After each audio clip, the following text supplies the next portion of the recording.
The writing is on the wall that the next step of Hacker Noon needs to be its own software. People telling their own stories. We want to level that up by about 100x and let the rich people deciding what stories should trend try and slow that down.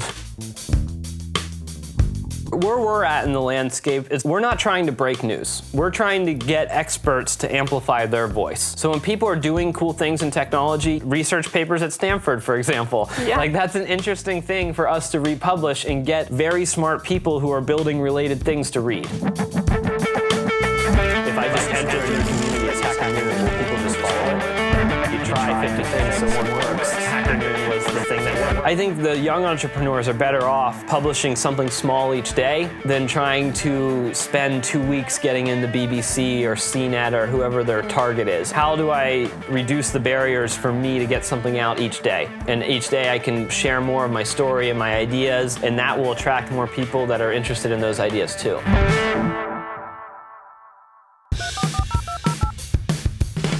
Hello, I'm Derek Bernard, producer of the Hacker Noon podcast. Thanks for tuning in. Today, Hacker Noon CEO David Smook sits down with Amber Kazell, 2 Z's, 2 L's of the Kazell Report. You can find her podcast at www.kazellreport.com/podcast. In this episode, David and Amber discuss centralized, decentralized, and independent media. David shares his insights and experiences taking a startup from conception to successful business in the digital publication space, as well as the decisions that motivated the move from Medium to developing Hacker Noon's own platform. This episode gives a glimpse of the heading of Hacker Noon. Check it out. Greetings, hackers. We at Hacker Noon are continually thinking of ways of showing our appreciation for you, our community. Enter the Noonies. The tech industry's greenest awards. Cast your vote in Hacker Noon's first annual Noonies at noonies.hackernoon.com, where everything's democratic and your votes are the only things that matter. Voting closes on July 31st and winners will be announced on August 5th. Vote for Hacker of the Year, Most Exciting Startup, Contributing Writer of the Year in every major category. The list goes on at noonies.hackernoon.com. Stay tuned to noonies.hackernoon.com for the results, and remember, you are Hacker Noon. I'm here with David Smook, the founder and CEO of Hacker Noon, which is an independent publication on tech news, and it is getting a lot of viewers each month, about 1 million, right? 1 to 2 million people. 1 to 2 8 million. million page views. Wow, that's a lot. That's really cool. Yeah, it's funny to think about them in one room, isn't it? Yeah. I mean, that's past the point where I can even really imagine it. So that must feel really good. How long have you been working on Hacker Noon for? Well, I've been working on this company for over 3 years now. Okay. So it's been, Hacker Noon itself started January 2016 as the Hacker Daily, and then it became Hacker Noon in April 2016. Okay. And that's kind of the path we took to, making it a safe place for people to publish. That's incredibly fast for that many users. Or It doesn't feel like it every day. You just keep working on it, and then suddenly 3 years pass, and you're a little grayer, a little more wrinkles. Yeah. So, did this start as like a side hustle, or was it always intentional to have this be like? It was definitely a side hustle. Oh yeah. So Okay. It was the original company was actually called ArtMap Inc. And we were a marketing service for startups, and we would tell the story of startups. And my goal was really just to work with the best entrepreneurs I knew. Okay. And I also saw a split happening between how people are compensated, where I believed equity should be a higher stake of early startup employees. So every client I worked with, I took equity in their company. But we started actually 16 different publications at once. And Wow. It was originally like, hey, we need a corporate blog, and we just want to publish these cool creative people. And then Hacker Noon emerged as like the most interesting one and the thing that resonated with people. And so we just kept feeding it. We were making money from basically marketing startups and pouring it into Hacker Noon. Wow. Okay, there's a lot in there that I wasn't aware of, and it sounds really cool. So I want to backtrack a bit. Was your background always in marketing? So my degrees in school were in economics and creative writing. Oh, cool. So marketing kind of like people in marketing wanted to hire me more than I was attracted to marketing. Okay. Which is like how really, when you enter the labor force, that's how it works. And so how did you get pushed toward tech companies and marketing for tech companies? So I was a newspaper reporter in Lewistown, Pennsylvania after college. Then I thought Lewistown, Pennsylvania, it's like a 15,000 person town. The whole county, I think, is 70,000. And there's not that much going on. It's like Friday night hangouts are like the Major League bar, which like still has smoking to this day. You know, it's just one of those old bars in a small town in like Dunkin' Donuts. So there's just not many things. So I had friends in San Francisco, so I decided to move across the country. And I had basically saved enough money for like 3 months of rent-ish. Okay. So that was kind of my window to like, hey, are you capable of making money? Yeah. Which I am. understand I am that. capable of making money. Yeah. You know, sometimes you don't know it, but it's true. That's the early roots of Era as well, actually. It was like it might have been 6-month runway. I'm getting fuzzy on it now, but it was pretty short time. Like, okay, well. 6 months happens fast. Oh my gosh. When you're trying to run a startup, Yeah. it's nothing. The phrase is like you underestimate what you can do in 10 years, but you overestimate what you can do in a year. Yeah. Like a year can also happen really fast. Yeah, absolutely. So did you grow up in Pennsylvania? Why were you? I did. I grew up in Lewistown, Pennsylvania. Okay. So it's in Happy Valley. You know, Mifflin County is the county. So you're about 30 minutes from Penn State, and then the rest of it is mostly farms, a lot of farmland, a lot of rolling hills. It's like a ridge and valley region, so like up and down. Biking is fun. Lots of baseball, lots of football. So Very what was red. it like to move from sort of the small town feel to San Francisco with a startup that you were trying to get off the ground in 3 months? Well, I actually ended up joining another company when I moved to San Francisco because like I wasn't at the time capable of, you know, having all the infrastructure and doing it myself. I didn't know. You know, I didn't know how a business actually worked, which I still probably don't, but I know enough that it like makes more money than it spends, which is really the key to any decent business. Yeah. You know, in the short term, you can always spend more money and lose money, but it doesn't work in the long run. Yeah. Okay, so tell me then, that other business, that wasn't ArtMap Inc., because No, that was so- what you founded, right? Yeah. So what? So for 3.5 years, I was at a company called Smart Recruiters. Okay. So they came to market with a free recruiting software, and we're trying to replace the applicant tracking system in all these big and small businesses. And that company, I joined, it was 5 people. When I left, it was about 130, 120, 130, somewhere in there. So I saw this high growth Series A, Series B type of way to grow a company, which is very interesting, and it was really rewarding. But you know, I've soured a little bit on like the structure of like Series A, Series B, because it seems to me these startups become a little too much like subsidiaries of the venture capital firm, as opposed to a business that makes choices for the best sake of the business. So for people who aren't familiar with like raising money on that side of things in the startup world, what are Series A and Series B, and what do you mean by the companies becoming kind of beholden to these venture capitalists instead of their own business? Yeah, so the way I understand it, the traditional Silicon Valley model is you'll go seed funding, then Series A, Series B, Series D, Series C, Series E, Series F, Series G, Series H, Series I, Series J, Series K, and then at some point there's something called a public offering that really it should come after Series C after 3 rounds, but you know, companies just keep going.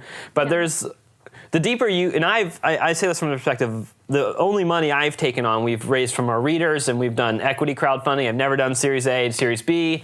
When it's been other companies I've worked with, I have not been the lead on those things, you know, so this is more my perspective from sitting in the back seat, you know, as opposed to actually driving the car. But every time you raise a round, you basically give up 20% of your company, and you have all these conditions attached to the money. Like one of the awful ones that anyone that's done it before knows it. Anyone that hasn't probably doesn't know it, and it's the liquidity preference. They'll come in, they're like, oh, I raised a $5 million Series A, and they'll have a 3x liquidity preference. It's like, well, unless you sell that thing for $15 million or more, you're going to get $0 for everything you've done. So what is liquidity preference? So liquidity preference is who gets paid first. Okay. So the venture capitalists will get paid first, and they'll put a multiplier on it. And so it's just referring to like preferred stock, common stock, that type of a thing? Essentially, if you can own more than 20% while owning 20%. If you have a liquidity preference, if you raise $5 million and you give a 2x liquidity preference to someone, and you sell it for $10 million, even though you own 80%, you won't get $1, because their 2x liquidity preference will come first. The venture capitalists will get paid first, and then you'll be like, I built something worth $10 million. And you'll be like, well, your bank account's empty. Yeah. That sucks. Okay. So then back to, from your perspective, people are raising money, they're not paying enough attention to liquidity preference, and what happens?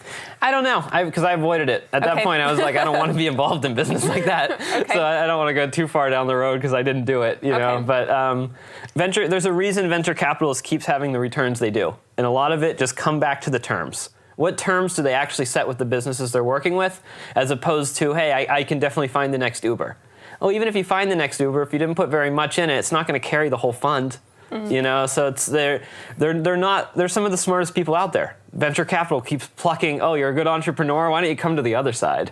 You know, so Yeah. I think it's there's a reason they keep winning. And so it's a good business to get into. It's just not good for my business. Okay. Greetings, hackers. We at Hacker Noon are continually thinking of ways of showing our appreciation for you, our community. Enter the Noonies. The tech industry's greenest awards. Cast your vote in Hacker Noon's first annual Noonies at noonies.hackernoon.com, where everything's democratic and your votes are the only things that matter. Voting closes on July 31st and winners will be announced on August 5th. Vote for Hacker of the Year, Most Exciting Startup, Contributing Writer of the Year in every major category. The list goes on at noonies.hackernoon.com. Stay tuned to noonies.hackernoon.com for the results, and remember, you are Hacker Noon. So how did you move now from, can you tell me the story behind moving from the recruiting company and now to starting ArtMap Inc.? What was the jump there? Yeah, I mean, I was a little burnt out. So it was 3.5 years in a pretty high stress environment and very difficult work. And just creating a brand from nothing is there's so many stupid little things you end up doing. Like, why am I printing T-shirts?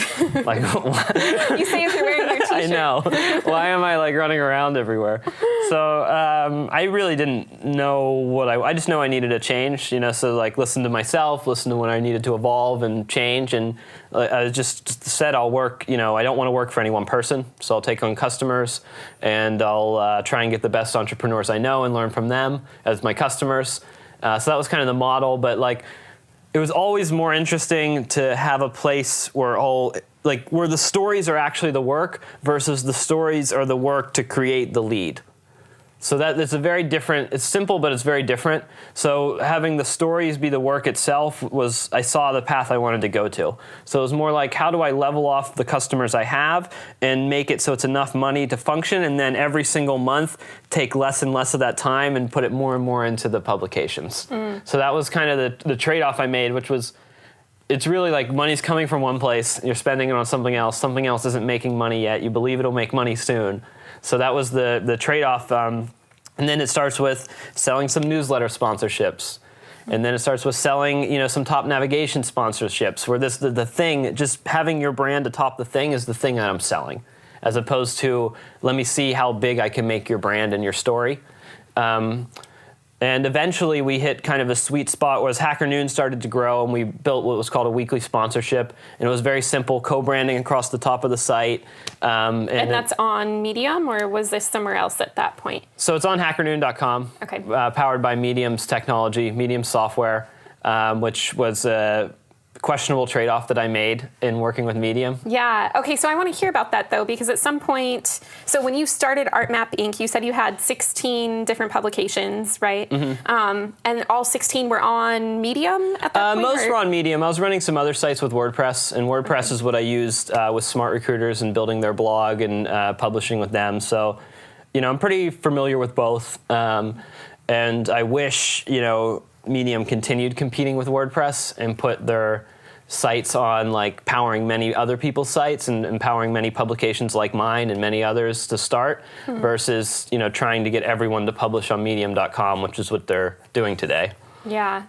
Okay, so I want to get into that, but I still, before we go too far astray from me just trying to understand sort of this marketing business that you started, I think that's fascinating. I had no idea that Hacker Noon started out as a marketing company, basically. So tell me. Well, it's more like a side project of something that made money from their marketing company. It was never the intention that it would exist and grow because it was marketing something. Yeah. You know, it was more just we created interesting things. Sometimes we created things that we didn't have clients for. We just kept making them. Yeah. Okay, so walk me through, because I'm very unfamiliar with the world of marketing.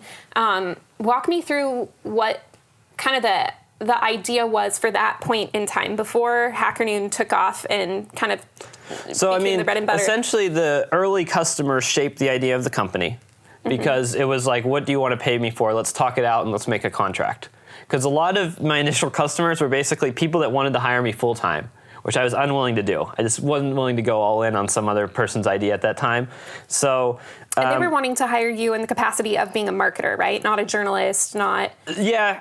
Okay. Yeah, because that was the last job, but it was more like the metrics would be site authority, site traffic. So it's like similar to publishing of the challenge they actually wanted me to do, like creating a name, defining what it is in 3 words, defining what it is in 6 sentences, defining what you are in a paragraph. Like a lot of this identity stuff that's like, it is marketing, and if you have good identity, it's much easier for you to go different places and market yourself. If you have strong identity, the moment you create a profile on a new site, people are interested because your identity is strong. And your identity is something someone can relate to and grab onto. And it's also like a measure of how good is your brand around the whole web. If I just enter a new community as Hacker Noon, will people just follow it? Sometimes they don't. You know, because how big is it? Is it big enough that it can immediately be followed? But the way I was structuring the contracts were basically 6-month contracts. I just took the 4-year traditional thing of a startup employee and cut it down to 6 months. So the vesting cliff was once per month for 6 months. 20 to 25% of the contract would be in stock, and the other 75% of the contract or so was in cash. And we would agree on what we wanted to build, and I would work on it. So what kinds of things would you build? So messaging identity, so we'd go through identity exercises of who you are. Then it was building out your editorial calendar, building out your blog, coming up with your SEO strategy, coming up where you're going to publish around the web, and just the whole point was, scaling the narrative and taking your narrative from what it was to what it could be around the rest of the internet. So it sounds like marketing, when I naively think about marketing, I think about advertising as my first thing, as my first thought. But it sounds like marketing is actually a lot more of a strategic exercise, that it's really more about strategizing. If you don't know who you are, it totally is. Because whenever you're hired to a larger company and you're buying ad dollars, your job is managing an ad budget. And your job is to manage how many impressions, how many clicks did you get from the ad budget.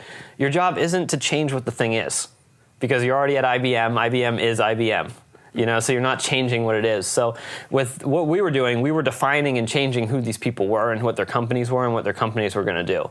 The early stage it's a much different animal than, trying to just buy ad dollars. So, how do you do that? Do they come in with an end goal in mind? Like, our goal is just to make buckets of money. Our goal is to create this type of a technology. How does that work? They definitely have their ideas in mind. And then there's like a thing between like reality and where you want to be. And you need some quality reality distortion to get where you want to be. Like, you can't just accept reality for what it is, but you also need to be, sometimes it's just coaching and management of the person of like, I know you want to be that, and I know maybe in 3 years you could be that. What you are is not that. You have to be realistic about what you are and what you can offer someone today, and balance that with like what you want to be. So, the branding exercises are somewhat useful, but a lot of it is just, I think a lot of the barriers for these smaller companies is they just need to find a way to keep telling their story and reduce the barriers of the amount of work they have to put in to publish.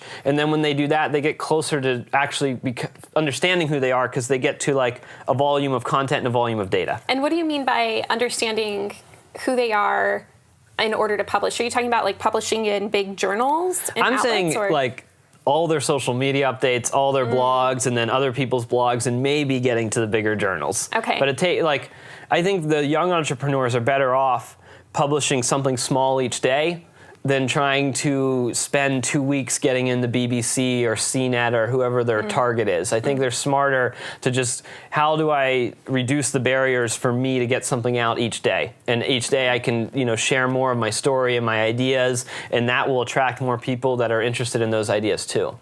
Okay, so I'm not sure like what your contracts and non-disclosure agreements might be, but can you tell me about sort of your favorite project from that stage in your business of like, okay, you took on this startup, you helped them craft their identity, you had a strategy for getting them known and out in the world, and it was fairly successful.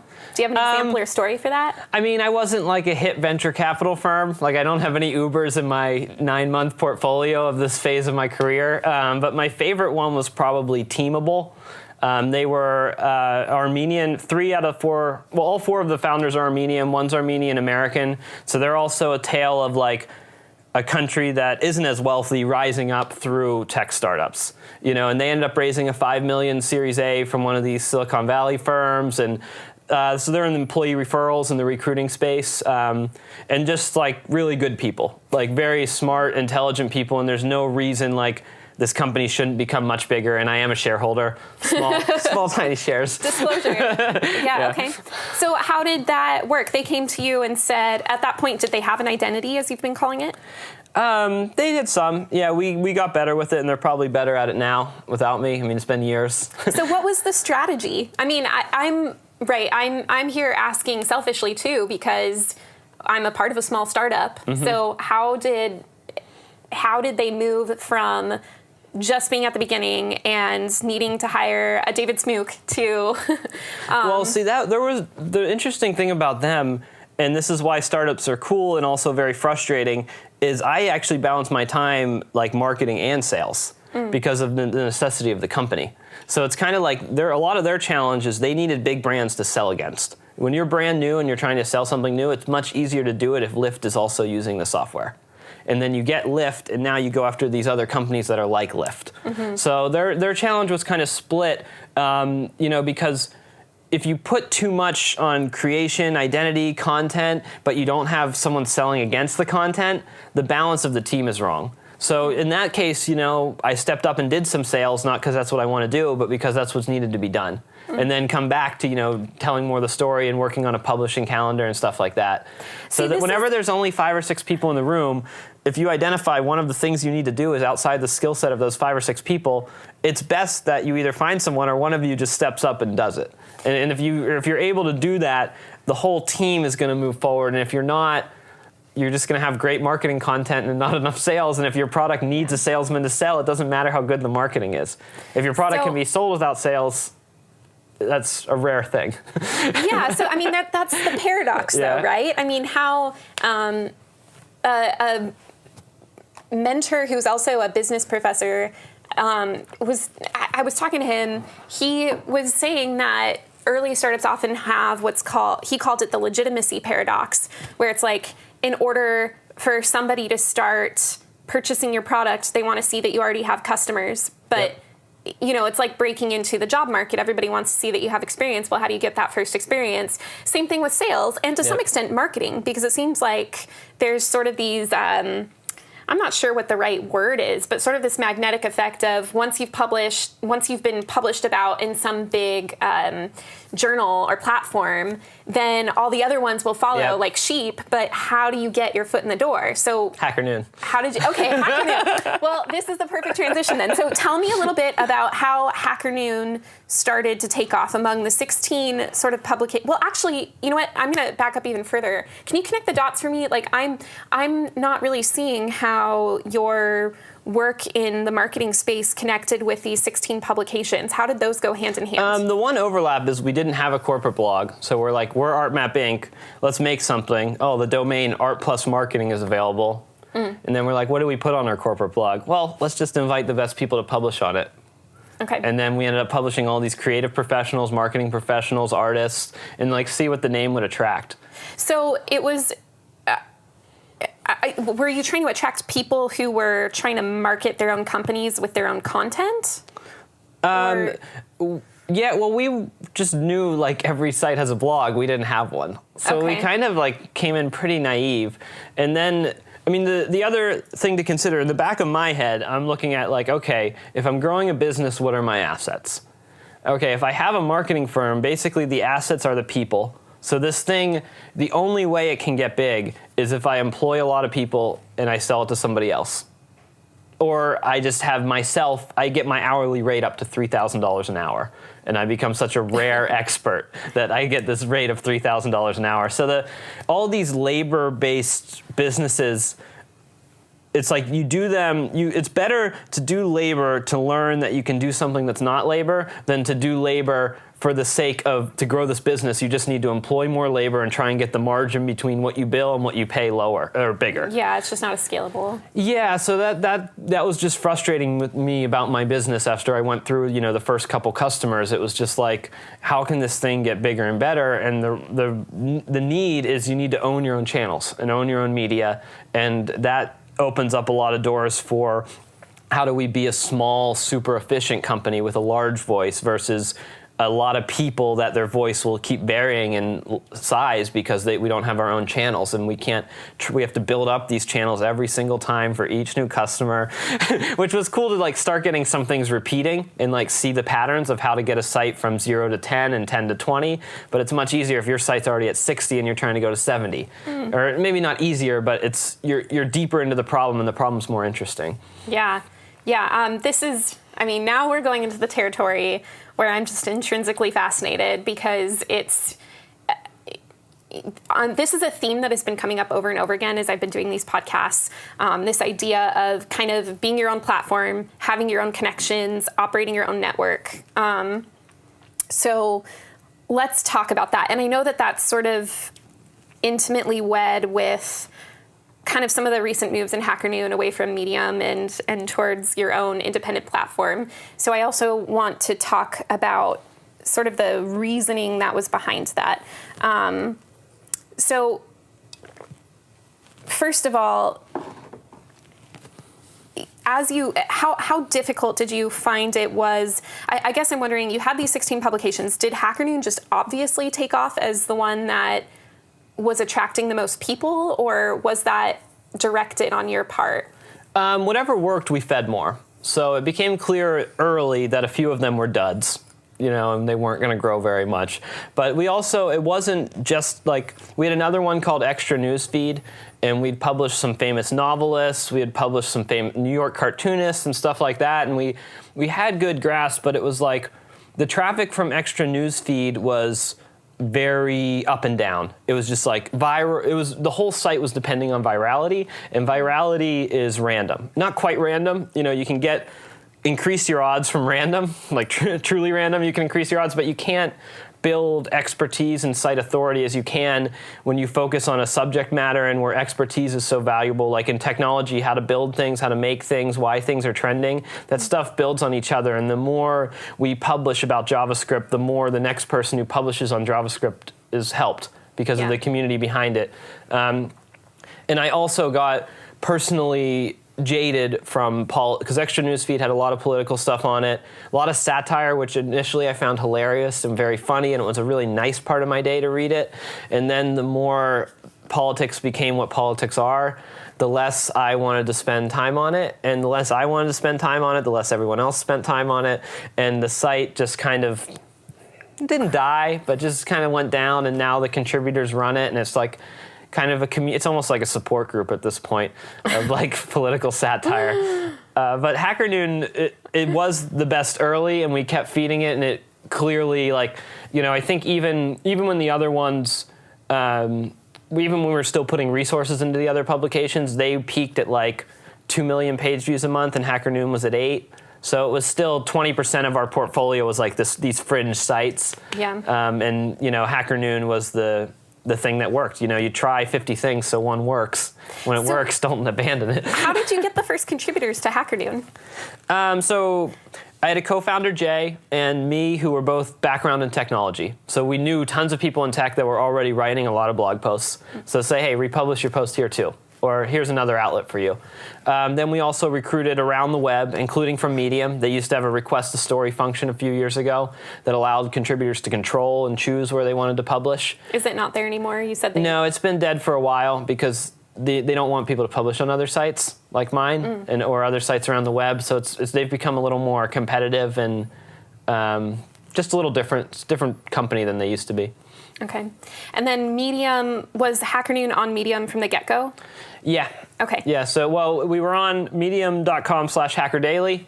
Then they used their content management system for other domains, and we moved it to hackernoon.com in April 2016. So the majority of the life we've been living on hackernoon.com. Okay. And you had mentioned earlier that you hadn't thought through carefully your decision to put your publication on Medium. What would be your advice to others who are thinking about starting a publication on what to consider when they're thinking about WordPress and Medium? What do you wish you had thought through? To be honest, I wouldn't have changed much because when I started working with them, they were a different company. It was 80% different employees. They had different objectives. They wanted everyone to build their own sites. They wanted to empower this whole generation of new publications that could compete with WordPress. So in terms of looking back and what advice I give myself differently, maybe just prepare for them to do different things than what they said they would do sooner. You know, because I started doing that, seeing how they were changing their behavior and just being different. But in terms of someone starting a publication today, there's always going to be a trade-off between what initial work do you need to do to build, and then what initial work to build a community. So the simplest path to growing a community is using the existing tools and existing channels. So, you know, you want to have a large Facebook group or a Facebook page, a large Twitter community. You know, those things, like, you can start getting your content out right now. You can sign up to Hootsuite, schedule your next 1,000 tweets, and tell a full story of why decentralization is happening. And you can do that without doing any infrastructure work, any software work, any design work, and only you writing and having a channel. So, like, but at the end of that day, it goes great, and you have 100,000 followers on Twitter, and you have none of their email addresses. You know, how good is your community? You know, how much can you say to them, hey, Twitter's actually screwing me, what should I do? Not much. You know, once that happens, your tweet's going to get hidden, your whole community's going to get divided, it's going to change. So you have to be realistic. You're starting a publication now, you have to be realistic about what are your resources and where do you want to spend them, and where do you want to spend them over what time. Because if you want WordPress or another content management system, which is, if you want to be big, you need to, that's the minimum. I went even further. I was like, after over relying on Medium, I'm building my own whole content management system. And maybe some people would argue I went too extreme and I tried to build too much software, but to me, it was the right choice because I'm doing something bigger now. I know what works with content management system. I know where we're wasting time in our content management system now. I know how to cut those things out, or at least I think I do.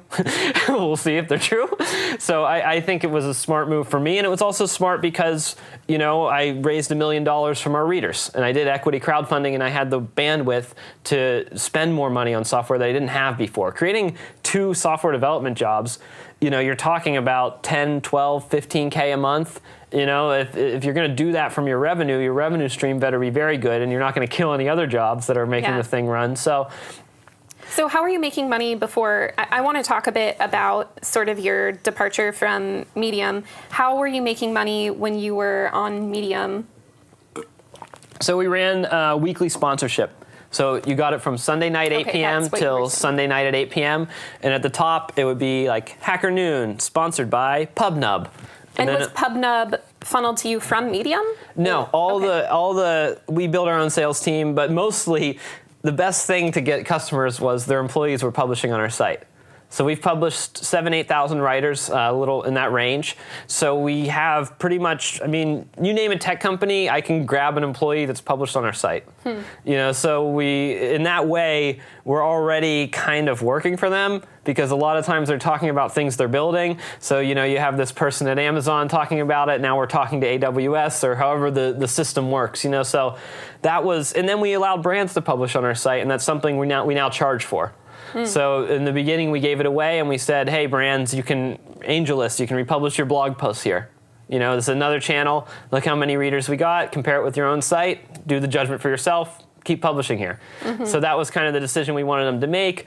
And now it's a small fee if you're a brand and you want to publish. And that's the line we're drawing of humans free, brands pay. And that's kind of the... and then nonprofits and stuff like that will do exemptions, like and you know, so what was the question?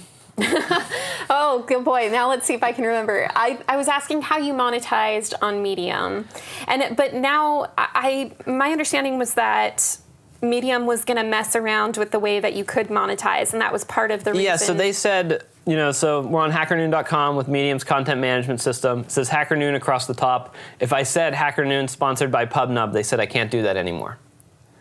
And they drew a line of just like, hey, if you want a sponsorship on hackernoon.com, you can't do it. And I was like, well, right now the Medium logo is all over hackernoon.com, and they're sponsoring us with free technology and free hosting. And they had really no good answer for that, of why one sponsorship is allowed and one is not. And that's because they're pivoting as a company and they want to do different things. So why? Evolve. Yeah, what's their reasoning in not wanting you to have sponsors? They want to sell a subscription service on Medium.com to Medium.com, and they don't want to empower other sites to grow. That's really the core of this disagreement. It's just a different business interest where they used to want to empower a lot of sites, get a share of all the money all these other sites made, and build a whole better web, get this design all over in different places on the web. Now they want that web experience to be on Medium.com, and any other site building like that, they want to shut down, essentially. So we're kind of like in this area of like past interest, you know? So they're moving away from scraping small amounts off the top of what you're making in revenue to now trying to create like a walled garden for all the content. Anyone that pays them and nobody else. But they're still planning on having it being user generated, right? I don't know. There's user generated and they commission content. So I don't know if they're a publisher or platform. You'd have to ask them. Yeah, it's just bizarre. It makes me think of maybe it's a fallacious comparison, but it would be like Wikipedia charging you to access content that they didn't create, even though it's just they did create the platform. I don't know. That's odd to me. So tell us a bit about then your decision to move off of Medium. I assume that... So I didn't handle it great because I was content. I finally had built a solid revenue stream, work on curation, editing, distribution, site growth, and don't worry about the content management system and worry about my customers. And because the customer model was great because it just lasted Sunday to Sunday. So the incentives for them to drive more clicks wasn't really there. Like the impressions and the clicks just happened, and that was like the range, and I knew the percentage that would happen based on how much traffic I had. And we weren't looking to be this super high growth unicorn. We were like, oh, we create one job. Now we create 2 jobs. Now we create 3 jobs. And this is from the business itself. It's, cash flow positive. But the move off, at first we panicked and we tried to sell the company. And we looked around the web and we see all these different solutions we could have, and we got a really low offer from Medium. Then we got some more respectable offers that were closer to the value of the thing. But even then it was like the writing is on the wall that the next step of HackerNoon needs to be its own software. And no matter who owned it or what did it, if you wanted HackerNoon to grow and you talked about it long enough and you just looked around at how this thing works and what it's dependent on and not dependent on, having its own software was the natural conclusion that pretty much everyone reaches in the long run. So we decided we're the best setup to do it. It's better for us to raise money than to sell it to someone else and have them do it because we know how we want to do it. So then we were at the point where the Medium dependency was either really good or really bad. People that love Medium were very interested in talking to us, but people that actually understood, I think actually understood how media was changing and how the use of the software was changing, knew that you have to build a software team and build a tech team. So with my wife, Ling, who's our chief operating officer, we decided to run an equity crowdfunding campaign, and we basically just put it atop our site. And we said, here's what we're going to build. Here's the problem we're having. Here's what we're going to build next. And this is where we think we can go. And, it's a 120-page document on the internet, and the landing page is very long, has a video and stuff. And so we sold, a decent portion of our company and raised a little over $1 million from 1,200 people. Then we hired... That's so cool. That must feel good. It did, yeah. I mean, it was a grind because it was like all the traffic was coming from our site, or most. It was our social media channels and our site. And so... the funnel is it's not like it happens all overnight. You know, you see some other crowdfunding campaigns. I know Minds, and I talked to the Minds guys, and they helped me with mine a little bit. And their campaign. Did Minds crowdfunds? Yeah, Okay. They did a different platform, but same idea, equity crowdfunding. But they did a lot more. Like, they had some large people come in very early. You know, and we did get initialized capital that came in the first week, and they did the maximum amount for an equity crowdfunding, and they helped get it going. But it was like, a lot of it was just every single day we're driving like 1,000 people to the page. Every single day from that 1,000, so many convert and hit the button, and then so many convert and pick the next thing. So it was like, if you look at the rise, it's just like, do. It's pretty much just steady and up and to the right. It's not like, oh, wait, day over, fundraising gone. Yeah. Like, it ended up lasting like 90 days, Yeah. or something in that range. And it Yeah. was pretty long. There's something to be said for that linear kind of persistence that happens when you just have that steady flow of real readers. Yeah. So that's really neat. So tell me then about, you crowdfunded. What is the new vision? It sounds like Medium was in alignment with your kind of vision of what you wanted for the web and for media, and that's changed. So what should media look like in your opinion? So where we're at in the landscape is a lot more, we're not trying to break news. We're trying to get experts to amplify their voice. So when people are doing cool things in technology, you know, research papers at Stanford, for example, Yeah. like, that's an interesting thing for us to republish and get very smart people who are building related things to read. That's much more interesting to me than say, hey, we're going to cover the next round of Series B funding and try and break the story for someone else and live in this embargo land with reporters emailing back and forth, getting mad at each other for someone else breaking the embargo first. Like, that's totally not interesting. Yeah. It's just pretty boring. Like, I'd rather, the moment someone raises $16 million, I'd rather they go onto Hacker Noon and have their CEO talk about their technology. Mm-hmm. That's a much more interesting story to me than the headline of raise 16 million from X, Y, and Z. So in terms of, like, you look at in the personal landscape, it's pretty simple. You tell your own story on Facebook, you tell your own story on Twitter, you get it. You know, you understand a reporter's not following you around looking to tell your story. You know, so then what does that mean professionally? Well, professionally is always a little bit behind. B2B will always be a little bit behind B2C, and you'll see the way the consumers behave, and then you'll see the way they behave in their business. I think it works that way. Some people don't agree. They think businesses are so cutting edge. But that means, you know, you're telling your own story on your corporate blog, you're telling your own story on your personal blog. Now you go out, you're telling your own story on LinkedIn Publisher, you're telling your own story on Medium, you're telling your own story on Hacker Noon. So that's where, like, we live in this landscape. I'd rather get closer to expertise than getting closer to capturing someone's news and stealing their news moment. Mm-hmm. Like, let the other sites do that. Let them do it the way they want to do it. I'd rather get their expertise, and I'd rather them dig into why they're building what they're building or how they're building what they're building. And I think you look at how many technology professionals there are. Every software developer can publish on Hacker Noon. Every CEO can publish on Hacker Noon. I think for us, it's a more accurate way to reflect the tech industry by elevating 7,000 voices than trying to have 10 reporters chase the companies that those 7,000 voices work for. So do you have to deal with people being concerned about, like, quality control? Because it sounds like you try to get as many people to publish as you can.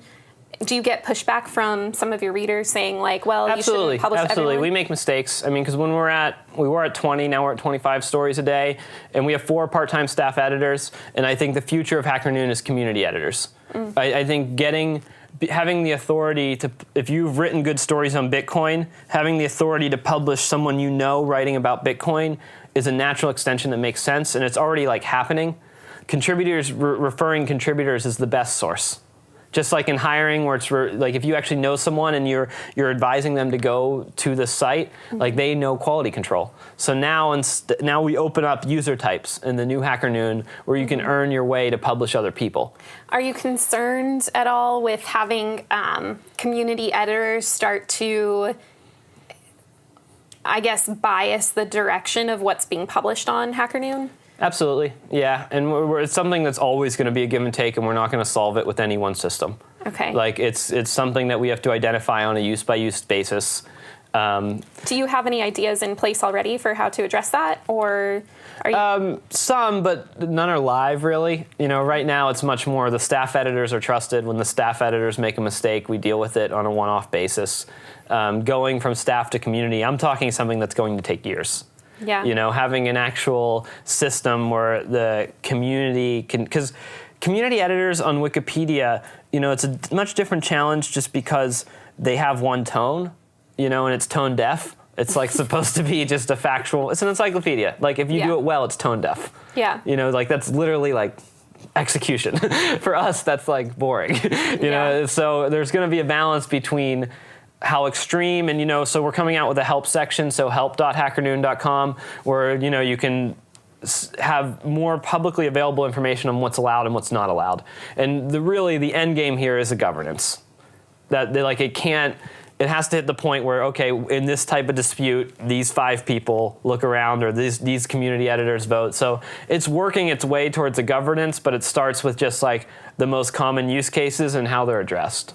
But you identify kind of with the decentralized movement, if I'm not mistaken, right? I love it. I think it's still 100 years away. Other people think it's 5. Okay. So that's where I'm a little bit mainstream, which means like some of the mainstream people hate me, and then some of them think I'm like, some of the mainstream people think like I can decentralize this whole thing tomorrow.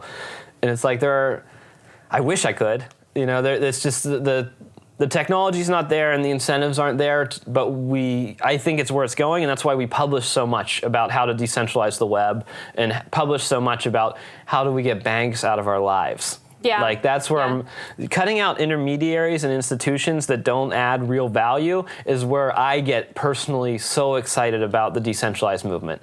Like some of the stuff that other people are excited about, I get it, but to me it's more like, can we cut out just the person who's skimming off the top? If we can have just exactly what we have now, but we cut off every person skimming off the top, how much more money do we have? How much more money does every single person involved in the system have?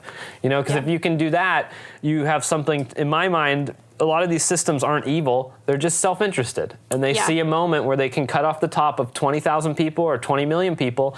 And it's like one decision, let's cut off the top of all those 20 million and look how much we got an extra 50 million. Yeah. So it's not that they're evil. They're just self-interested just like us. So do you see, you're talking about a system of governance. Do you see that as a means to an end, or is kind of governance your long-term goal? I'm thinking about this in the context of decentralization, because it seems like, yes, once you have governance, then you do start to get this self-interest involved. And so if you have community editors that build up so much trust with other community editors, then you might be looking at...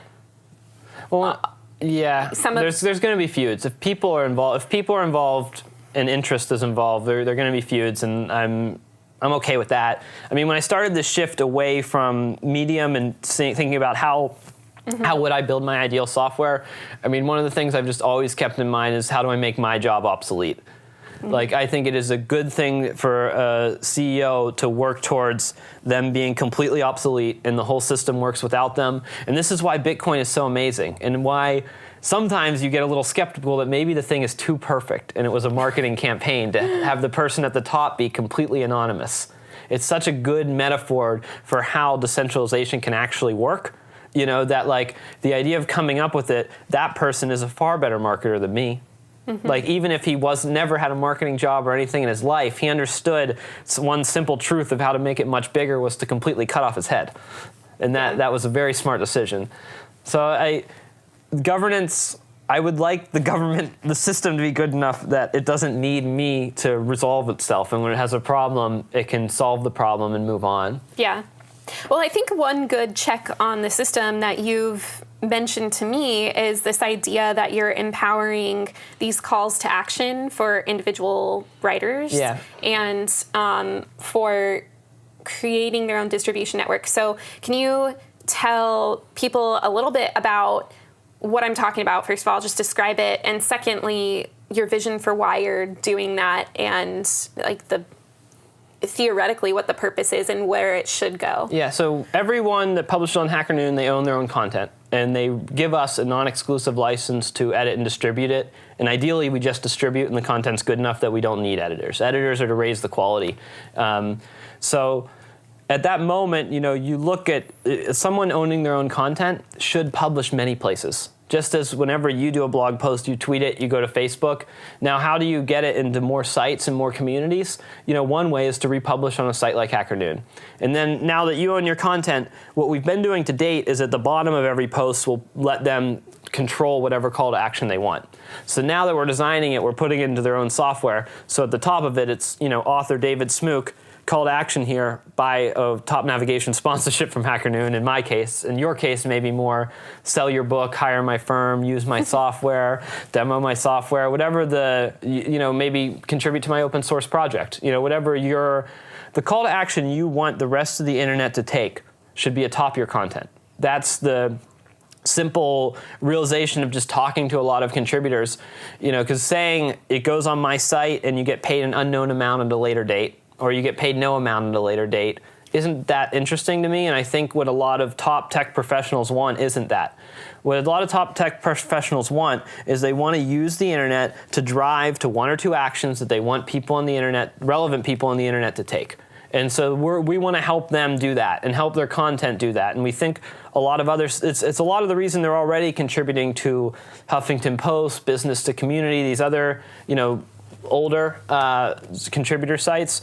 So we want to just put that front and center, get them to read more of their stories on Hacker Noon, and then drive the traffic out to the actual thing they want out, as opposed to, hey, we're going to put your little Facebook logo and your little Twitter logo, and on those two little icons, one person's going to click, and then they're going to realize they don't want to friend you on Facebook because that's weird because you've never met. Yeah. So I think that's something that's pretty simple that we can just use the content to help them more. And that's something that I want to get towards. Yeah. So I think a lot of times some of these more centralized services hesitate to do that because they're worried that that's going to lump off part of their readership or their own metrics. So, and they should be, because it will. Yeah. So how do you address that? Why are you not concerned, or do you just think there's a higher good here that needs to be served? I mean, it starts with the model. Each page view I make money on. If there's a sponsor on every single page, every eyeball that's on there is making me money. You're reading the content here, and then you go over there to finalize your decision on demoing their software, which isn't my business. So I've already made money in the transaction. I'm already hosting your content for long-term traffic, and I know how to use that content to get more long traffic for the whole group. But isn't if other people, like let's say that I'm contributing a lot to Hacker Noon, I've collected a lot of email addresses and I have my own newsletter now, and at some point I either stop contributing to Hacker Noon or my readers don't actually go straight to Hacker Noon, they just are going to my email list. That means that those readers aren't actually making Hacker Noon money anymore because they're in that case, yeah, we could definitely, but for that time period, all the time you spent with Hacker Noon, we already made money. Yeah. And you drove some of your audience to Hacker Noon, and some of those audience will continue reading Hacker Noon. Yeah. So it's a trade-off where we're cross-pollinating. I'm sure there has been and there will be cases where the other side gets more, and there'll be cases where I get more, and hopefully you find that balance. I mean, at the end of the day, the contributor can take their content out of Hacker Noon if they don't like it. Yeah. If I'm not helping you, you shouldn't publish with me. Yeah. There's plenty of places to publish around the web. You can build your own site pretty quickly. So it's a trade-off where the key is the contributor owns all their own content. This is actually very groundbreaking, and the more what ownership means, the deeper you go, the harder it is. And on this case, I always come back to Facebook of like, you post on Facebook, you get 103 likes and 25 comments. You export your data, you don't get those likes and those comments. So now it's like, did you own it? Or they're saying the network effect actually created those 103 likes and those 25 comments? The network effect does nothing without the initial story. You know, so this model that like, hey, you can always export your content to the point of it working. You can export it enough that it can't be imported into a Facebook competitor. That's the level that they all operate under. So they can say you can export your data at any time, and you can export some form of data at any time, but what you actually get isn't enough to use the data and plug into a different service and get the utility value. Yeah.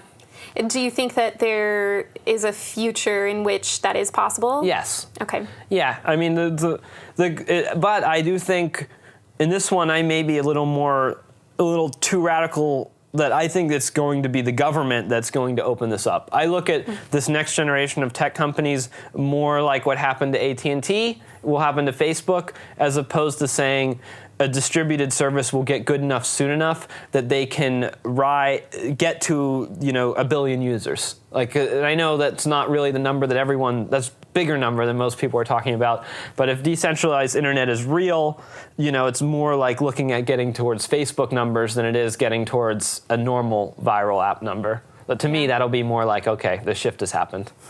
So as you're running HackerNoon, what are sort of the long-term visions? You've just come out of this period where you've shifted off of Medium, and that's a lot, and I'm sure that that's consumed all of your time and attention lately.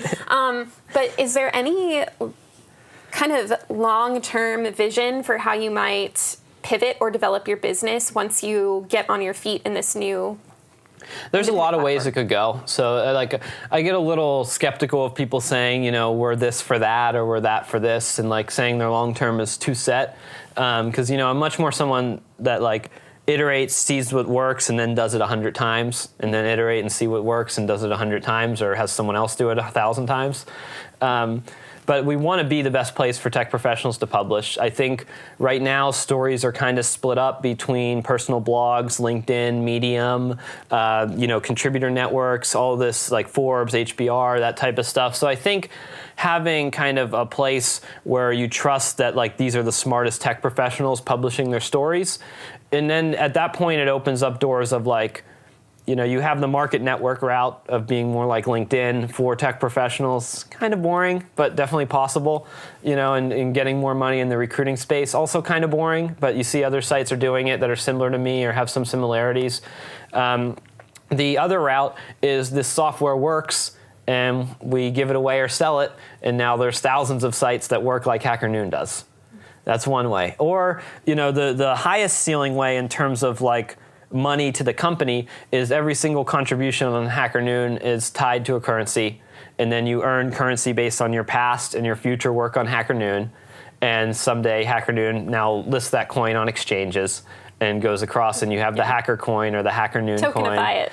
Yeah, and I mean it's so many people fail doing it, but it is a real thing of like, if the currency has a value and you can measure contribution to currency appropriately, now you get in a spot where you're creating all the incentives to go towards the right direction of, you know, more traffic, more words, more reading time. Because it is cool to think about, like, if you can truly design your own system, if you can get to the point where your incentives aren't gamed, you know, you have a really cool thing.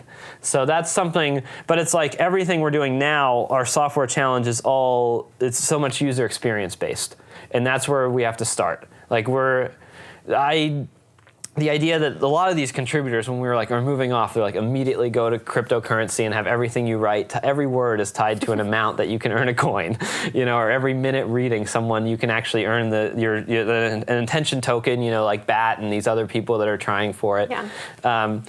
But it's just the amount of technical challenges that you go into it for one day and you can come out the other side. Like, by the time we even get to the user experience, it's going to be 2025. Yeah. So you're kind of in, I mean, you're a very influential person, positionally at least, because you're sort of you have information about meta networks at this point. You're telling me that you have ties to a lot of companies that have an employee that blogs on your website. That kind of makes you a superpower in some ways. And my daughter doesn't think so. She doesn't think so. Why not? I don't know. She just like doesn't care about the internet. Oh. So she's 2. Yeah. She'll learn in a couple of years to care about it. Do we want her to, though? I think if we don't get our kids to care about the internet, we're probably irresponsible. Yeah. Like teaching them like it's like the necessary evil, you know? It is. But anyway, so you sort of are like in this superpowered position. How are you planning on using that personally, if at all? I mean, editorial and like judging what's next is a lot of, authority in that way. And trying to, I want to get more artificial intelligence stories. I want to get more decentralized stories. I want to get more examples of people that are really just hustling, like people that didn't get to where they're getting from connections, and then they rise up, and that's a voice we really want to amplify. So, I mean, the closer we get to an editorial line by merit, and merit of content and merit to the technology industry. Mm-hmm. So, it's not enough to say because they're famous, they should be amplified. Mm-hmm. Like that mindset is not good, but it's something that happens every time someone famous joins Twitter, their handle just happens to be available. Yeah. Every time someone famous joins Twitter, it's just like this thing happens and they're in the select section and like suddenly they grow very quickly, and it's like the whole thing is extracting their community. Tom Brady joins Twitter. We want all of Tom Brady's fans to now comment with Tom Brady on Twitter using Twitter. So the moment Tom Brady joins Twitter, that's a great growth day at Twitter.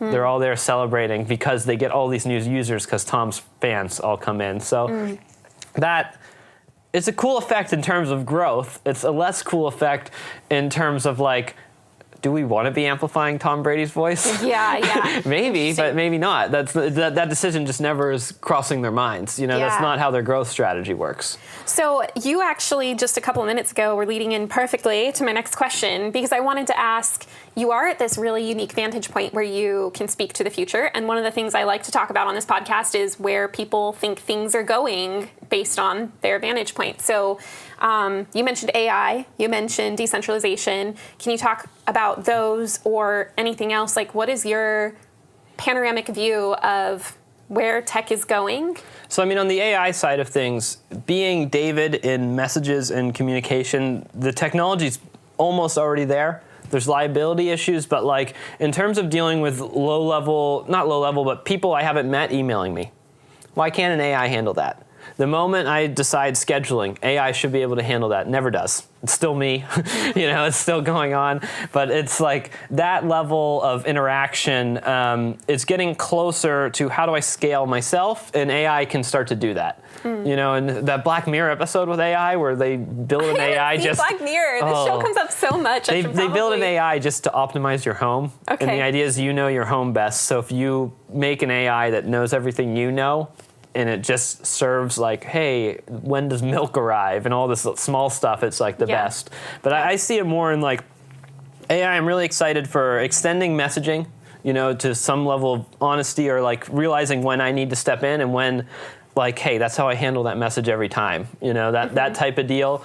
But also like measuring the quality of stories and measuring inbound submissions, so right now you can do reading quality, you can do number of words, time written, you can look at all the links, you can do plagiarism tests, you can do some basic stuff, but getting to the level of like, can I have an AI read a story and it project how many people will want to read the story? That's something that like we could totally work on, and we could work on today. We can't solve it today, but we can get closer to it. And then the AI writing stories is getting a little scary. Like scary good or scary what? Scary just in terms of like, will humans write? Like, is there a world where AI gets so good humans don't see the point in writing? So I think with like baseball stories in other sports, AI can get good because there's just not that many variations. Like when someone goes up to bat, they're getting a single, a double, a triple, they're striking out, or they're getting hit by a pitch, and then there's 10 different sentence variations for each one. Yeah. So that level of writing it can kind of do. But I also get scared for like, will the next generation only be friends with AI? Like you see these 5 and 6 year olds talking to Alexa, and you're like, I don't think that's healthy. Yeah. But I mean, then on the other side of it, when I was 5 and 6, if someone said to me, you could have a robot friend, I'd be like, cool. Move out of the way, Mom and Dad. Yeah, I can get on board with that. So, as you're talking about this, it makes me wonder, often when people talk about AI taking over work, my thought, and this could be Yeah, it's real. Yeah, it could be a little controversial, I guess, but Yeah. my thought is always like, okay, well, I mean, it's just going to push the margin of what types of work we do, so that we're constantly on the margin of what AI hasn't quite figured out yet, and kind of helping guide AI along. And I've never thought about that in the context of... I mean, with us already being in technology, I believe that's true. And we're going to scale ourselves more. But for the people that aren't in technology, for the jobs that are actually replaced, I mean, the skills gap, the training gap, the amount they have to do to get the AI to work for them. And then when AI makes breakthroughs, the way it's set up now is it's going to be the large company makes the breakthrough, then they're going to implement it, across all these different situations. And the person that feels the breakthrough is not going to reap the benefits. Yeah. And, I think you see a lot of wealthy people in Silicon Valley trying to get ahead of it with OpenAI, and putting all this money towards AI, and just they're planning the story 20 years early that they're on the good side of it. And whether that OpenAI did enough to actually change this or other AI initiatives, some of it doesn't even matter. Like, they've already planted the story, they've already planted the seed, and it's going to keep working. Yeah, so I think that those are good points. What I was trying to say is I think that it could be interesting. One of the things I've never thought about before is, like, in the context of language, maybe there's also this margin that humans can help direct an AI towards chasing. Like, maybe there is a type of language that AI has, like, as language develops, there's still a type of writing that can't be completed by AI, since language isn't itself static, and types of slang and types of verbiage that AI might always trail behind, in the same way that AI might always trail behind technology as it develops. And that's not, like, typically, yes, I've always in the past thought about AI as being able to replace a lot of like manual labor type jobs or writing type jobs, but maybe there will always be sort of this margin that AI pushes us to ourselves as humans develop new ways of movement that AI hasn't been able to capture yet. Does that make sense? It's kind of a weird thought, and I'm not sure. Yeah, I think the originality and the creativity of humans cannot be truly replaced. The humans are humans for a reason, and as far as I know, I'm not artificial intelligence, so that part is cool and good. It's just the people at the top are going to have different interests, and they're going to look at the numbers much differently as, like, hey, if I can... You mean the people who own the AI? The people who just own businesses. So at the top, you're saying who's going to implement AI. I think a lot of those decisions are going to be much more like, hey, we can cut 100 laborers and have 10. And AI will do the work of 90, and those last 10 will do all the fine-tuning. Yeah, and that's something that, like, I think will be happening. That's why I started with baseball stories, because recapping a baseball game is pretty low-level writing. Right. But it's still writing a lot of people read, and it's still more useful than a box score, and you can have a way to explain a box score. I mean, I remember working on R in college, and R would spit out these massive reports. Then they would put language to explain the numbers that they have, and there it was much more like, just fitting it in and, like, Control F type of, like, level of technology. Yeah. But the idea is still the same, that, like, stories can be told more and more often. Machines are going to be the ones telling the story. Yes. So let's backtrack a bit. So future of AI, it seems like the immediate stuff that's going to be most practical is almost not exactly personal assistance, but as you called it, scaling the self. I think that is really cool. I've never used that language before, but I think that's a good point. That there are just some basic ways that us humans might feel more comfortable with AI auto-replying to certain things for us. And that seems like a basic kind of next direction. You also mentioned decentralization. So tell me a little bit more about your perspective on that and where that is going, since you also previously said you think that's more of a 100-year long-term game. Yeah, and it means something different to everybody. I mean, where we're at right now is too much of the internet is owned by far too few people, because the internet is growing because so many people are putting their content, their voice into it. But how much of it is owned? I mean, if the internet was America, and then you had, like, all the 5 or 6 large companies, the rest of America is owning, like, Portland, Maine, and the rest of it will be Facebook, Apple, Amazon, Google. And that's even with all this money flowing into startup technology. It's just the graph itself is so skewed towards a few companies that it just can't. You can't have a sustainable. It's an oligarchy. It's entering this area where it's just not a healthy economy for most of the participants in it. So I think that is going to be a breaking point, and I think the governments, you're already seeing the EU being a little more forward with GDPR, handing out billion-dollar fines to Facebook and Google, and the stock still goes up whenever they report their quarterly earnings because they have so many other streams. And so really, it would be better if there were competitive technologies that were decentralized and you could just take your information from Facebook and plug it in, or you could just take your information from Twitter and plug it in. But I think it's just a harder barrier than the government actually breaking them up. So those two things, maybe they happen at the same time. Maybe because it's going to take to move people in power to not be in power takes a lot of things happening at the same time and pushing a lot of forces the same direction. It's not, if one person could do it, it would have already happened. It's going to take a lot of a perfect storm type of situation to open up this landscape of, hey, technology is something that democratizes access. It's not something that blocks off ways to make money for most of the population. Mm-hmm. So I think in the end, what technology inherently is will help the people rise up more than it'll keep them down. Okay. And what about anything else? Do you see anything else as being kind of the next steps or big movements that could happen? I'm definitely excited to not pay the banks. I know we've talked about this a little bit already. Yeah, I mean, anyone who's skimming money off the top, I'm just excited to not work with them. Yeah. So I don't know exactly what that means in terms of it. Yeah, it seems like decentralization, a biggie for decentralization will just be taking a lot of these common services like Uber, Airbnb, TaskRabbit even, and just being like, it's not that hard to cut out the middleman here once we have these decentralized with those protocols. ones, a lot of those, the middleman is the leads. And that is hard to get, So the reason people are going with Airbnb and TaskRabbit is the leads. They're available to work today. They're available to rent out their house today. They don't have the whole infrastructure to just have all these inbound leads coming all the time. And but the isn't moment you that lock somewhat? I mean, to create a decentralized marketplace doesn't seem like it's that difficult. Am I missing something? I mean, I wish more existed. So we're obviously missing something. Why isn't there a competitive Airbnb?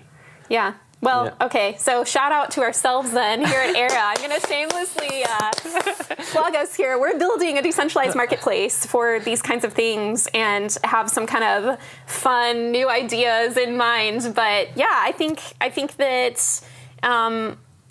It is fairly trivial. The hardest part is building up that network. And I think companies like Facebook and Twitter and probably Uber, they haven't had to directly face this yet, and Medium know that they want a like to stay in their system and they want a heart or a tweet or whatever to stay in their system as much as possible, because if you can somehow create a network off of their platform, which is really the only unique piece I shouldn't say the only unique piece, but a very important piece to these platforms are sort of the contact lists that are created. I mean, the encouraging thing here is they've given us all the model, and they show us how the growth side of the network has happened. Yeah. So there is, not that you can do it, but you can see the way it's been done before, and say you do have a decentralized Airbnb and you want to get enough leads, you can follow the growth path of Airbnb. Mm-hmm. So that side of it is very encouraging to me. That but then you're going to come back to problems they've had of how to make money. And is your model sustainable enough? If you're getting 100,000 places rented out around the world, and then you're making $10, your system may die. Well, that's the challenge always with these decentralized or open source kind of movements is, monetization is a biggie. And that's, I think, the only thing really keeping these sorts of developments at bay. I think that Facebook and Google and these other big tech companies are kind of riding on the wave of self-interest, that everybody is self-interested because our economics right now, We're in it America. incentivizes hoarding rather than sharing. Yeah. Let's put it that way. That's kind. So yeah. So all right, well, cool. And so last kind of question in looking towards the future that I'm interested in is your thoughts on media, since you are in media. Do you think that established media is dying or changing? What's kind of next in the world of media? I mean, it's a pretty wild time because, the social networks are still controlling so much of the news. And now the social networks are hiring editorial people, but they're not publications and they don't want to be taxed or So what do you mean they're hiring editorial people? What do they do? You're going to have to ask them, but they're looking. I mean, they have the low-level people who are basically red flagging and curating bad news from being amplified, and then you have the mid-level people that are actually trying to determine what trends and look at that. And Facebook had a whole trending section and got a lot of backlash, and these companies are just in a very tough spot because they go into one room and they argue they're a social network. They go into another room and they argue they're a publication. And it just depends on what legal battle and what story they're trying to tell at the time. And really, they just want to ride both. Mm-hmm. And they don't want to say, hey, we're just editorial, or hey, we're just a social network. And now at the same time, you have so many people getting their news from the social networks. So there's always a filter on every single thing they get. So that's extremely frustrating. And I'm becoming more and more bullish on old ways of the internet. Emails, forums. We set up our own forum at community.hackernoon. Like forums. Who would have thought, making a big comeback? But it's like a real thing because that's how what people do when they first get a new technology, a lot of times that's what they do once the technology is matured too. Like they actually made the right decision in the beginning. The cool thing is I can go on a forum and I can talk to anyone else who's building a remote control helicopter. Couldn't do that before if I was building a remote control helicopter before forums. So there's cool things that sometimes people were right in the early days. And the idea of centralizing all sources of the internet into your one news feed and then try and trust that the news feed knows you well enough and knows itself well enough that it's going to curate content that you like, it's not going to work, so unless maybe you design your newsfeed yourself. So I think we're going to have a lot more publications emerging, a lot more direct interaction with the readership. There's so many URLs out there. There's so many ways that you could interact. It's a hard challenge because the social networks are better at making things sticky. They've won the software design challenge. Facebook knows you need your first 10 friends to continue using Facebook. They're going to encourage everything in the beginning. Sign up. You can learn so much about software. Just sign up for Facebook for the first time. Literally just try it again and see what they do and see all these actions they want you to take in the beginning. Every single one is designed for you to stay there for 10 years. And they're trying to get you to hit these different milestones that know you stay. And it's a great lesson in UX, and it's also a great lesson in hey, maybe you shouldn't be the one doing this. Maybe other people should take these learnings and put it onto their own site. And I hope we live in more of a world where people are like, these are my 15 favorite sites, and I get my own curation, and I look off and they can have sites from all over the place, and it's a mix of Twitter feed, Facebook pages. It's not just go to Facebook and get your news. That's where really the entire Facebook changed the history of this country. That's how important they are as a technology company and a voice and a source of news, trusted or not trusted, or how much we do trust news and how much we trust stories. So I think media is going to be a lot more sites emerging and independent sites. I think it's too consolidated now. And I say all this knowing the most likely end path for my company is being scooped up by a larger company. And that's how media works, and it consolidates, and we've already had offers. It's something that media, more than other industries, they understand. You can get deep in trying to figure out why stories emerged or did not emerge, or went viral or did not go viral, and how competitors become friends, and it just gets pretty messy. This one, I don't know why this came to mind, but the New York Times, one of their biggest moneymakers of the last few years was actually investing in Indeed. There's weird circles of media that now is the media a venture capital firm? And is that the best route for a media to grow? And then what is the self-interest? Yeah, that seems... Some of that gets pretty ugly because it's people don't understand how to capitalize on attention. So attention becomes this weird thing where the advertising model doesn't work. The reader doesn't want to pay for it. And if the reader does want to pay for it, it's because it's hit a tipping point of enough goodwill. because they believe they can usually get the content elsewhere, but they want to pay for it for the sake of like they really trust you and they want you to continue to grow. Which if that's the case, they should be a shareholder. And they should trust that the company is going to grow more and they should be rewarded for their thing. Yeah, that's so... That's where like funded by readership I think is good. The readership is saying, hey, this is my product roadmap, this is my plan. Do you not want to just get this content for free? But if I make money on it, do you want to make money on it? That's true alignment of interest. And that's why I'm still excited. Like, there can be sites like Hacker Noon that are fully tokenized. And I think that's totally within the realm of me or someone else to do in 2 or 3 years. I think it's still very tough because the gaming incentives are very tough, and you're going to have to go through a million rounds of game theory to get to the point where the incentives are close to right. Right. And you can get it wrong enough to kill your whole site in the meantime. There's a lot in there. There's a lot in what you just said, and I only recently have been learning a little bit about PR firms and how a lot of these tech startups they get venture capital funding, and then they have to go hire a PR firm because otherwise they can't. Have to. Well, yeah. So I mean, okay. Explain that. What do you mean by your? I mean, well, in this your quote. the PR firm. I mean, they do a lot. A good PR firm, they're making introductions and they're setting meetings. That's like the core, and then they're crafting your story. That part of it, if the firm knows who they are, the PR firm should be less involved. I mean, I understand the idea of paying for meetings. Like, it's hard to go out and get cold meetings. It's hard to get meetings with the people you want to meet with. If I can pay someone to get the right meetings, that totally makes sense. But paying someone to craft your story, negotiate with a friend, get the story placed on a site, like... Is that what's going on with PR firms? Oh yeah, that's happening all the time. Some of it's relationship based, some of it is just, I mean, a good PR professional can also place stories without being relationship based. They tell a good story in the email, they make a good pitch, they make a good longer form, they convince them the meeting is worth taking, or they provide the right quote. And those things are needed. Someone has to message someone else if they have any interest in getting written about, like, that's not organic. But I mean, the best is definitely organic, telling your story, getting other people to talk about your story, and that's much more exciting for rising up. This is where podcasts are very exciting as well. You see Spotify buying up podcast companies left and right.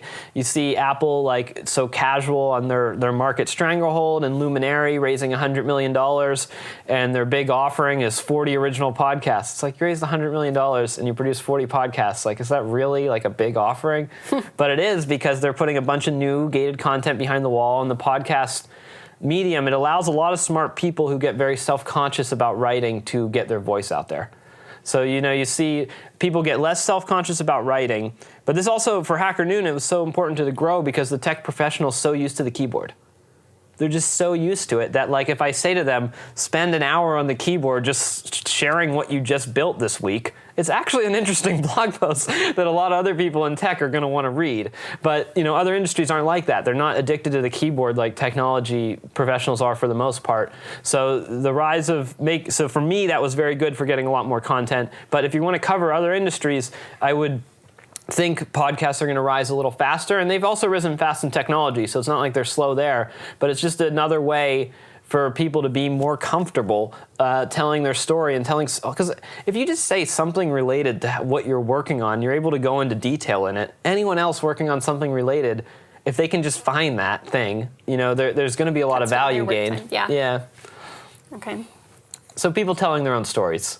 We want to level that up by about 100x and let, the rich people deciding what stories should trend, try and slow that down. So how would you advise, you have a good background in marketing and all these other routes of wisdom that you've gained just through your own network. What would you advise to people who are entering tech, maybe they're doing their own startup? How do they compete with companies like Facebook that have had the resources and the time to become incredibly sticky? And also then sort of the behind the scenes stuff that's going on with PR firms and just friendships that are influencing what gets published. If you're going to compete with Facebook, pick something absolutely tiny. Compete with them on one simple, tiny thing of you could actually be better than them. That's a much better route than trying to go after these giants from the up top and trying to say we're going to replace everything that you're using Facebook for. That's just so much software. That's so much network effect. That's so much brand equity. You just can't really do it overnight. Even I bring up Luminary on the podcast.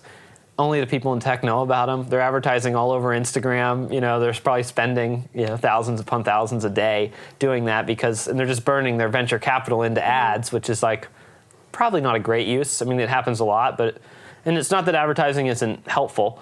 But I mean, competing on the smallest actual function you can compete on is what I love, because then it's something you actually can be better, and you're that function specific, and then you can land and expand and get bigger and take on more of them.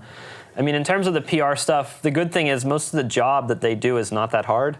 You just have to consistently email, consistently follow up, make your pitches better and better. And if you know your product, you should get closer to making your pitches better and better. And you see people make the pitch 100 times, like early on in the pitch what they're reacting and not reacting to. And you can just see it on them. And then from there, you get better at it. So the PR stuff I wouldn't be that concerned about if I'm a young startup. But it's also something where you're a young startup, you're pouring everything into it, and you believe this thing should be big. You're always going to believe you don't get enough coverage. So if I were you, I would sit you down and just be like, dude, patience. Don't worry about getting too much coverage right now. It will happen or it won't. Or maybe your idea isn't as good as you think it is. But dedicating some time to telling your story outside the work you're doing is important. So if you're able to structure your day 7 hours of work, 2 hours of outreach, and then, 1 hour is sales outreach, 1 hour is story outreach and marketing outreach. So it's getting that as part of your routine, because a lot of especially the really technical engineers, they think they shouldn't be doing that part of the job. Really, if you're in a startup, I mean, a lot of it comes down to selling and making. You make something, you sell it. You make something, you sell it. You sell something, you make it. You make something, you sell it. And that cycle just keeps repeating. If you make it and you can't talk about selling it, you need a much bigger team. You're incapable of working on a 3-person team if you're on the team and you can't sell it at all. You should probably work on a bigger team at that point. So I wouldn't be that worried about. And plus, I think with the internet being a lot more people telling their own stories professionally, and that happening more and more, I think the PR firms are going to help out there. And they're emailing me all the time, and the end solution is adding the CEO as a contributor and getting their story reviewed. And that's a common practice where it's just I don't want to hear your pitch. No, I don't. No, I don't. Get it to the point where someone on your team is submitting. Okay, now we'll have an editor review. So on my end of it, that's how I kind of avoid the problem. I push them to the solution I want, which is the leaders telling their own story on my site. Very cool. Well, David, thank you so much. I've really had fun in this conversation. There's been a lot of pieces of wisdom that I've personally taken an interest in, and kind of in the spirit of everything you're standing for, hopefully other people out there are going to take an interest in it too. Well, thanks for publishing on Hacker Noon. I'm really happy to do this. I love it. It's a treat every time. So, thanks. That was David Smook, CEO of Hacker Noon, appearing on the Kazel Report with Amber Kazel. You can find her podcast at www.kazelreport.com/podcast. A simple Google search of David Smook will find you Twitter, Facebook, LinkedIn, Hacker Noon, the gamut. More specifically, you can find him at hackernoon.com/@DavidSmook. One last thing. A special shout out to Alpaca Hack Financial Systems for sponsoring our site at Hacker Noon. You can find them at alpaca.markets. Please don't forget to subscribe to us on iTunes and YouTube and follow us on social media. You can find the Hacker Noon podcast at podcast.hackernoon.com and keep up with what's going on in the community at community.hackernoon.com. Until the next time, I'm Derek Bernard. Thanks for tuning in.